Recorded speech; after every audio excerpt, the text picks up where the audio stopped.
couple decades back, there was a young state patrolman here in McCook, and his area was west of McCook, and he was running along the highway there, and there was a car, old junker car ahead of him, and it was had a taillight out. Well, he kicked on his lights and wouldn't pull over, so he kicked the siren on. That didn't stop the car either. And so what he did, he said that old junker car, though, it just headed on down out into the county, off on a county road. A couple miles, and then it pulled into a yard. The yard had a junky house that didn't even look like it was fit for a human to live in. And the old cop, he pulled up there, young cop, he pulled up there, and he jumped out of his police cruiser and run up there real quick and yanked open the door with one hand, and he had his .357 Magnum in the other, and he said, "Get out of that car." That old state patrolman, he said, "I don't remember much after that." Because he said, all I remember for sure is that there were two hands come out of that car. And he said they weren't hands of a human being. He said they were hands of a monster. He said, I never seen that big of hands. And he said the first thing it did was take my gun away from me. And he said then it proceeded to beat me over the head with that said gun. And he said he finally gave up trying to get his gun back because he was getting beat up pretty good. And he ran for it and jumped in his police car and got the devil out of there. He then got on his police radio and started hollering for help and saying we're going to need SWAT team and everything else, you know, and all the cops in the area to come. And luckily on duty was that county's sheriff, and he said, okay, tell me where you are, and the license plate, and they figured out who he had been chasing, and he said, no, we don't need a bunch of cops out here. And he said, but he's got my gun, you know, and everything. And he said, he's crazy.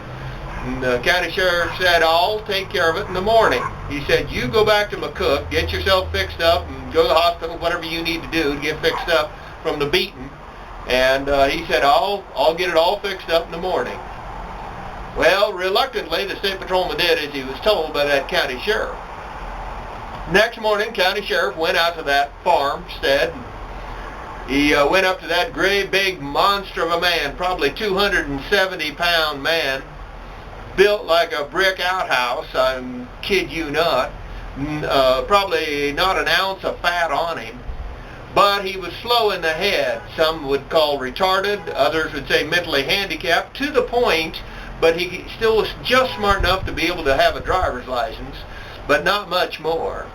And the people that had hired him to work on that ranch/farm did it more out of mercy for him than actually getting a lot of good work out of him. But be that as it may, they had him in that old junk house there just as a place for him and give him a few dollars every month and try to keep him going, you know. But so anyway, the county sheriff, he came up there to him and he said, hey, you had some trouble yesterday, didn't you? And that big man said, a man followed me home and he stuck a gun in my face, so I took it away from him and I hit him over the head with it. The county sheriff said, yeah, he said, I figured it was similar to that. And he said, well, we got to go to town and to the courthouse and we got to get this straightened out. And the big man, he said, I got to feed cattle first.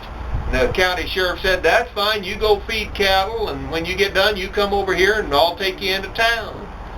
When the man got done feeding cattle, he came over, he said, do I need to change clothes? And the county sheriff said, no, he said, I'll have you back out here by the end of the day so you can feed cattle tonight. And the big man said, okay, and he said, now go get the gun. And he went over and got the gun, and the gun had the barrel bent. Had the barrel bent on it, if that tells you anything of what conspired. Needless to say, so the old man, they went up there, and the county attorney and the county judge had a devil of time trying to figure out how to get him out of the situation he was in, because you're looking at prison time to beat on a state patrolman and take his gun away from him. But they ended up giving him 3 years probation, I guess, if I remember it right.